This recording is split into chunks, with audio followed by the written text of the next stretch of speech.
Salve, salve família, aqui quem fala é o Lutz do canal Cortes Podcast e no meu primeiro mês monetizado eu já fiz $3.000 só seguindo o que esse cara fala no curso dele. Então se você quer ganhar dinheiro com internet e YouTube sem nem precisar aparecer, confere o primeiro link na descrição. Você prefere que te chame de Dandara também? Não, pra mim tanto faz. Aqui eu gosto mais do nome Dandara. Você tem quase 500 mil pessoas te seguindo aqui. Nossa senhora. É muita gente. E aí no primeiro já deu certo pra caramba, então. Sim, tipo, pro primeiro vídeo, no primeiro dia bateu 30 mil visualizações. Eu fiquei, gente, ninguém nunca me viu na internet. O que tá acontecendo? E me fala o seguinte, o feedback das pessoas que te acessam nas redes sociais é o quê? O que falam? Então, é meio a meio, né? Tem muitas pessoas que transmitem coisas boas, mas também tem muitas... Acho que tem muita criança no TikTok também, né? Que... Querendo ou não, o diferente ele chama atenção. Eu sempre falo que o diferente chama atenção. Tá. Então, por ter muita criança na internet, por eu ter uma síndrome rara, então tem muita gente que acaba elevando o preconceito um pouco a mais e transmitindo coisas muito ruins. Que eu acho que se eu não tivesse um psicológico preparado para tudo isso, eu acho que eu não teria coragem de continuar com o TikTok, não. Você, quando você fala que o que se fala, tem alguma coisa especificamente que te tocou profundamente, assim, de um comentário, alguma coisa? Na internet, não. Na realidade, foi um comentário de não vou dizer professor, né? Foi uma pessoa que estava na faculdade junto comigo, né? Que era um orientador nosso, que na época de estágio falou, você não pode trabalhar, você não pode se expor dessa forma. Você não pode se formar, só estão tirando dinheiro de você, o povo só tá caçoando de você, porque você não vai conseguir nada na sua vida, você não vai conseguir ir pra frente. Porque a sua vida, na realidade, é você ficar trancada dentro de um quarto. A pessoa te falou isso? Sim, um profissional da área da saúde. Falou que eu não teria capacidade de ser alguém por conta da minha deficiência. O que você sentiu quando você ouviu isso? Eu me senti destruída. Eu tinha acabado de perder meu pai. Então, tipo, eu já tava na merda. Aí, escutar isso de alguém... Quando eu perdi meu pai, eu queria desistir da faculdade, queria desistir até da minha própria vida. E eu lembro que a minha família, né? Meu padrinho, minha tia, minha prima não deixaram. E escutar isso de uma pessoa que estava me acompanhando na faculdade... Nossa, foi horrível. Porque eu já não estava bem, né? Psicologicamente. E... escutar isso de um profissional da área da saúde, alguém que tá ali, que deveria estar ali pelo menos para te pôr para cima, né? E, só me destruiu, só me colocou mais para baixo, só me deu mais vontade ainda de desistir da faculdade. Só que, né? Dinheiro gasto, não ia desistir. Sim. Mas foi muito ruim. Foi muito ruim. Explica pra mim, Dandara, o que é a tua síndrome exatamente? Então, eu nasci com uma síndrome rara, chamada Síndrome de Barber-Say. Eu fui a primeira no Brasil e a terceira no mundo, constatadas pela medicina, até essa síndrome. E quando eu nasci era algo muito novo, né? Não tinha ninguém no Brasil. Então, tipo, eu fiquei isolada numa sala quando eu nasci, né? Porque não sabiam o que eu tinha, não sabia se era algo contagioso. Foi o meu sangue, o sangue dos meus pais foi mandado para fora do Brasil para poder ser estudado, porque no Brasil não tinha ninguém, né? Então não sabiam o que era. Foram descobrir o que eu tinha 4 meses de vida. Então, tipo, eu fiquei internada no hospital até os 4 meses. Aí começaram a me estudar, eu literalmente virei um robozinho nas mãos dos médicos, né? Porque é algo novo, né? Há 23 anos atrás não tinha tanto estudo quanto tem hoje em dia.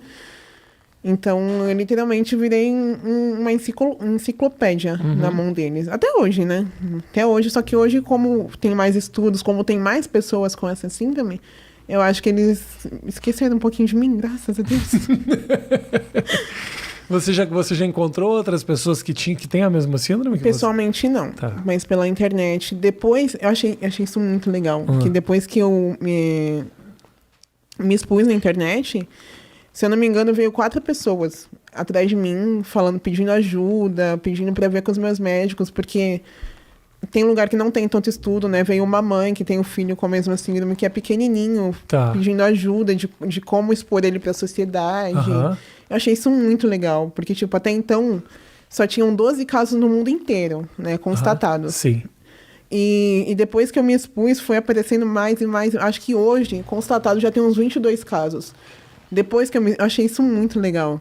E, tipo, é algo novo, né, para as pessoas. E eu ter aberto as portas para que pessoas com a mesma deficiência que eu vejam que não é um bicho de 7 cabeças. E por isso que eu queria conversar com você. Eu achei o negócio de você fazer o teu TikTok muito legal. Eu te perguntei o que é a tua síndrome, mas, por exemplo, eu já estudei, eu fui ver o que era, eu fiquei curioso, eu gostei muito do conteúdo que você fazia e de colocar, cara, eu imaginava que de alguma maneira isso seria inspirador para quem te assiste. E eu achei muito legal, porque por muitas das vezes eu li muitas coisas, tipo, pessoas tentando me ofender, tentando me colocar para baixo, e eu pensava, meu, será que a minha saúde mental vale a pena passar por essas coisas, ouvir essas coisas? Só que eu já passei por tanta coisa que se a gente for parar se eu for parar pra contar tudo que eu já passei, a gente vai ficar aqui até semana que vem. Imagina. E, tipo, não vai ser pessoas me chamando, ai, cuca, ai, bruxa, ai, não vai ser isso que vai me colocar pra baixo. É claro, eu tenho 23 anos e há 23 anos eu trabalho o meu psicológico pra isso.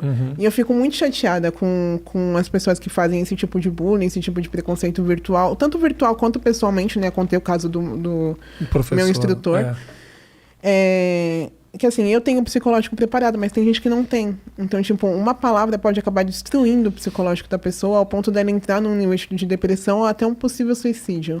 Então, tipo, isso me deixa muito triste. Saber que pessoas não se importam com as outras, não tem um pingo de empatia para pensar em como aquela palavra vai afetar aquela pessoa. Quando você recebeu esse contato da mãe que teve a criança, qual foi a tua dica? Então, de cara eu mandei mensagem pra minha médica. Falei, o que eu falo? Que eu mando seu contato pra ele, pra ela, que não sei o que fazer. Aí ela perguntou pra mim como expor, né? Como colocar o filho dela.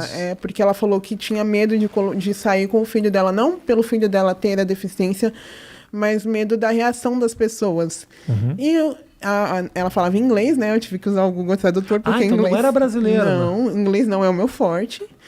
Aí fui lá no Google Tradutor, escrevi um mó textão, e no texto eu falava, tenta não se importar com a opinião dos outros, porque o diferente sempre vai chamar atenção, né? Não, a pessoa tem uma deficiência, mas se a pessoa tem o olho claro, ela chama atenção. Se a pessoa você tem uma tatuagem doida, muito, desculpa a palavra, muito foda no braço, ela chama atenção. Obrigado.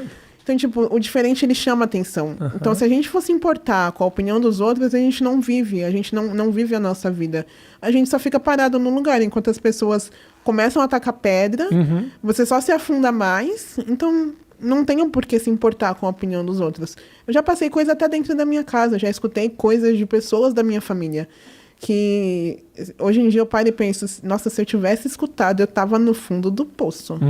Porque, assim, você escutar coisas de pessoas de fora é uma coisa. Agora, você escutar coisas de pessoas que é do seu cotidiano... Imagino, claro. Claro. Tenso. É tenso.